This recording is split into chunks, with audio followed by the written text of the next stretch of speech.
one of the most dramatic news stories in Gambian football history for a while. The dissolution of the Gambia Football Association, the executive of the Gambia Football Association, which definitely took all of us by surprise, and definitely, you know, threw our football for the intervening period into chaos. And we really have been following it. You've been reporting on it. Sportsnet have been definitely active on it. Reporters have been going in and out. But it's definitely the start point of the serious problems we really encountered in trying to normalize what they call normalize the situation.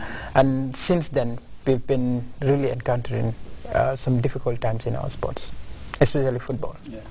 Papa, you have also been following developments regarding the normalization of Gambian football. Yeah, that is very true. And to me, one thing I would like to say is that as far as the year under review is concerned, the good thing about everything was that we are often biased of focusing a lot of attention on international sports, especially football. But with the developments that we found ourselves during the year 2012, I think the focus shifted from the international scene to domestic matters. So that is something the media must be credited for. You listen to various radio stations, and before anything comes in, it's about the Gambia, what is happening in the Gambia. Sure. So I think credit was given to the media, to the home front regarding and one thing I'm also like to say here is about the Azerbaijan, the road to Azerbaijan, which was massively supported by all and sundry. Definitely in our studios here, we've been seeing people from all over the country trying to solicit support on behalf of the girls, and that was something, the show of solidarity that was manifested to, you know, is very promising. And I hope, despite the failure of the girls to clinch or the number of goals they consider, but I think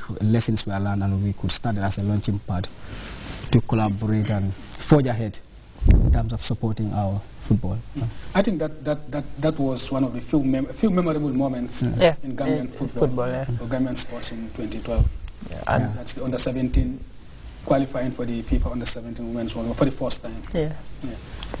Chasi, the only female in our midst, what do you make of the under-17's qualification to Azerbaijan? Well, to me, qualifying and going to Azerbaijan alone is a plus for the team and the Gambian populace at large. You know, they might not, you know, have this number of scores that we want them to have, but going to Azerbaijan alone is something for the Gambian people and for the footballers themselves. So, you know, it has been a year of success stories for Gambian sport, especially football here. Babakar, the under-17s, what lesson should Gambian football learn from it? I think just as in the case of their male counterparts in the early 2000s, when we first registered our junior under-17 team in the competition, they didn't go far. We were all disappointed when they couldn't, qualify. I think that was in Swaziland, the early 2000s. That was a good lesson for the team and an experience for them to grow up and then build on that one as a bridge. The female under-17 side, look, you were there. You saw the preparations that were being done here. It wasn't adequate. They went out there. They found themselves in a group that was definitely tough. They will walk out of that one with real experience. Sometimes I tend to agree with this notion. It is not all the time that winning giving you an added bonus, but in defeat you can learn a lot. And I believe these kids will learn something good, and then they will build on it. But with the support of the people of this country and the Gambia Football Association. That was their first time indeed. And playing against the likes of USA and France. Those North Korea. They've been in football for quite some time now. They are the powerhouse of women football. 2012 will also be remembered for the London Olympic Games. Not only did Usain Bolt, again with the lightning bolt, and other record-breaking and memorable races, the Michael Phelps, but the Gambia also participated, and at least we are proud of our 2 athletes who participated. Famara, you were following the Olympics keenly, and you saw Swaibu and Sariba. Yeah, and Sariba.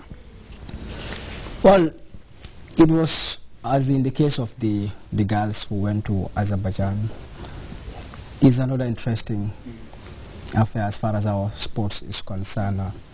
At least it also brought together a nation focusing on what 2 of her athletes were doing in London.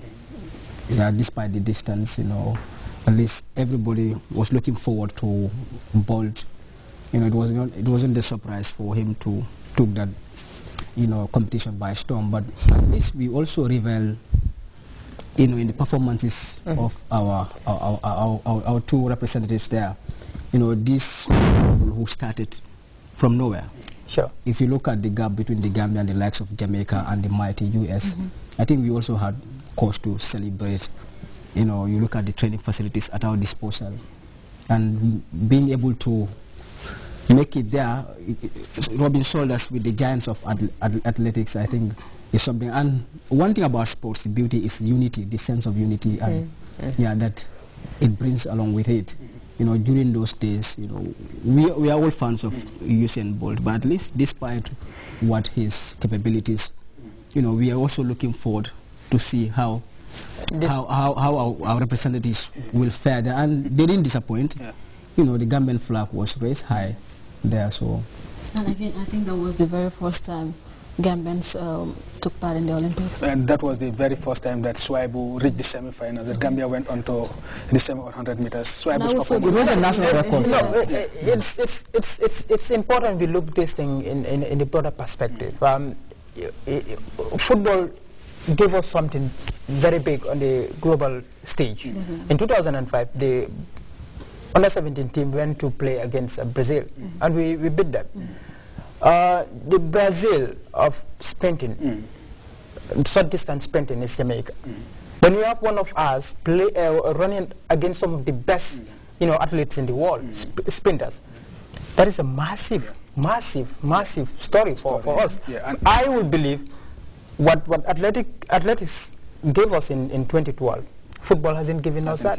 Seriously. Yeah, definitely. And it goes to show that we have the potentials, we have the talents who can at least bring goal, for Gambia in such tournaments. Give Suwaibu, probably Saruba, and some of the younger sprinters coming on the stage.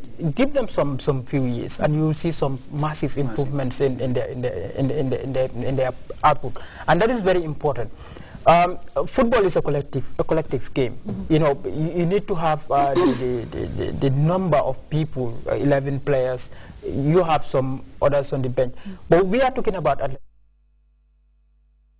sports. We have an advantage here. A small country like Jamaica producing that number of athletes, the likes of Usain Bolt and Johan Blake.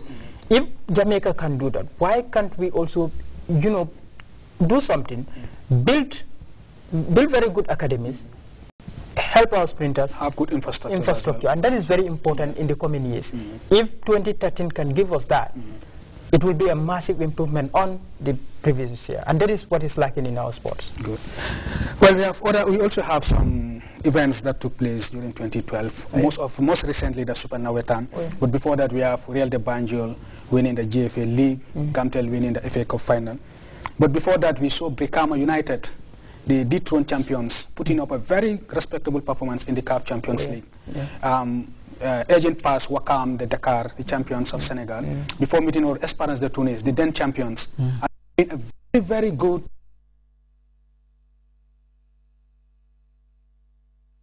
Brikama, you are from Brikama, Fatu? She's from Brikama. Why do you think Brikama is rising in sports at the moment? Because they are now a force in Gambia, in Gambian football. They are just from winning the Super Nawetan. Well, I think they've got all the support they needed from their officials. That's one thing that's very important also. And like Babakar said also, the sense of unity, the commitment, and the fans also. That is something that Brikama United got.